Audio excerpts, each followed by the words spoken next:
अस्सलाम वालेकुम beauty family. आज की वीडियो में हम डिस्कस करने जा रहे हैं broad and narrow domains of essay writing. और ये जानना आपके लिए इसलिए ज़रूरी है ताकि आपको पता चले कि एस्सेस किन किन टॉपिक से आते हैं, किन किन डोमेन से आते हैं, ताकि आप उन डोमेन्स को पहले से ही पेपर से पहले ही रेडी रखें और आपने तैयार सिर्फ़ और सिर्फ प्रोबेबल टॉपिक्स ही करने हैं। ऐसा ना हो कि एक ही डोमेन से आपने ढेर सारे ऐसे टॉपिक्स तैयार करके आप गए हों, ठीक है, और उस डोमेन में से आए ही ना। तो ऐसा नहीं करना, आपने ज़्यादा से ज़्यादा डोमेन्स पे एसेस रेडी करने हैं, ठीक है। और आपको कैसे पता चलेगा कि एक्सपेक्टेड टॉपिक्स कौन से हैं? तो जनाब ऐसे हमेशा करंट टॉपिक्स पे आते हैं, ठीक है।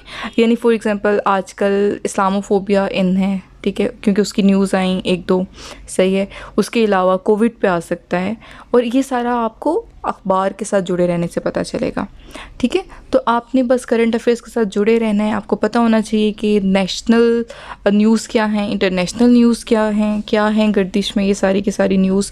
उसके बाद फिर आपको आइडिया हो जाएगा कि इन डोमेन्स में से आपने करंट टॉपिक्स किस तरह से तैयार करने हैं और कौन से तैयार करने हैं। तो हम डोमेन्स देख लेते हैं। सबसे पहले हम डिस्कस करेंगे नैरो डोमेन्स, और नैरो डोमेन्स में आता है economy, media, education, politics, religion, issues of Muslim world, globalisation, nationalism, IT से आ जाता होता है, ठीक है, जैसे सोशल मीडिया पे आ सकता है। फिर नेचुरल क्लाइमिटीज़ पे आ जाता है, जैसे ग्लोबल वार्मिंग, और इसमें एक और इंक्लूड कर लीजिए कोरोना वायरस, ठीक है। कोविड-19 पे भी आ सकता है इस दफ़ा मोस्ट प्रोबेबली। और सोशल इश्यूज़ पे तो ज़रूर आता है, like cyber crime, gender equality, मतलब इस तरह के जो इश्यूज़ हैं, ठीक है। ये जस्ट मैंने आपको इंस्टेंसेस दिए हैं, ठीक है, आपको एक आइडिया देने के लिए कि इस तरह से नैरो डोमेन्स ऐसे की हो सकती हैं। अब जिस तरह से मैंने पहले डिस्कस किया कि इस दफ़ा इस्लामोफोबिया पे आ सकता है, तो ऑब्वियसली वो रिलीजन की कैटेगरी में फॉल करेगा, ठीक है। तो इस तरह से आपने टॉपिक्स को जनरेट कर लेना है इन्हीं डोमेन्स में से। अब ब्रॉड डोमेन्स को देख लेते हैं।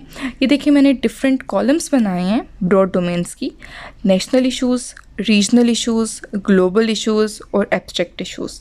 आपका सीएसएस का या पीएमएस का जो ऐसे पेपर है वो इन्हीं ब्रॉड डोमेन्स के गिर्द ही घूमता है, ठीक है।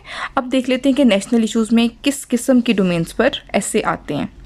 Politics, education, health, foreign aid, political culture, youth, law and order, population, terrorism, provincial autonomy, Urdu language पे आता होता है, good governance, CPEC, Kashmir issue, Afghan issue, economy, SAARC, climate change, global warming, ये सब रीजनल इश्यूज़ हैं, ठीक है।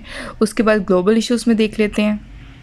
ग्लोबल इश्यूज़ में ग्लोबल वार्मिंग आ गया। अच्छा, ये याद रखें कि जैसे ग्लोबल वार्मिंग है वो एज अ ग्लोबल प्रॉब्लम भी आ सकता है, ठीक है, और वो पाकिस्तान के रेफरेंस से भी आ सकता है, सही है।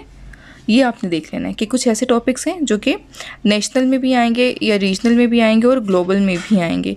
फिर साइबर टेररिज्म है, यूएन का रोल आ सकता है, globalisation, anti globalisation, WTO, human rights, terrorism, IMF, role of technology और जेंडर डिस्क्रिमिनेशन, ठीक है। ये हो गए सारे ग्लोबल इश्यूज़। अब एब्स्ट्रैक्ट की बात कर लेते हैं। एब्स्ट्रैक्ट एसेस में कुछ मिसालें मैंने लिखी हैं। For example art for piece, truth is short supply, when life throws you lemons, make lemonade, इस तरह के जो टॉपिक्स होते हैं वो एब्स्ट्रैक्ट एसेस की कैटेगरी में फॉल करते हैं। अब ओब्वियसली एसेस को तैयार करने के लिए पास्ट पेपर एनालिसिस बहुत ज़्यादा ज़रूरी है। तो आप लोगों की सहूलत के लिए मैंने एसेस का बाकायदा पास्ट पेपर एनालिसिस तैयार किया है, ठीक है।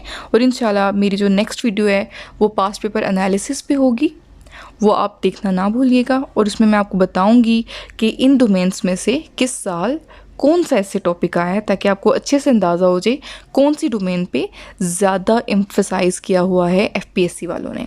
तो अगर वीडियो पसंद आई हो तो लाइक करिएगा, चैनल को सब्सक्राइब करिएगा और दोस्तों के साथ भी शेयर करना ना भूलिएगा। दुआओं में याद रखिएगा। अल्लाह हाफिज़।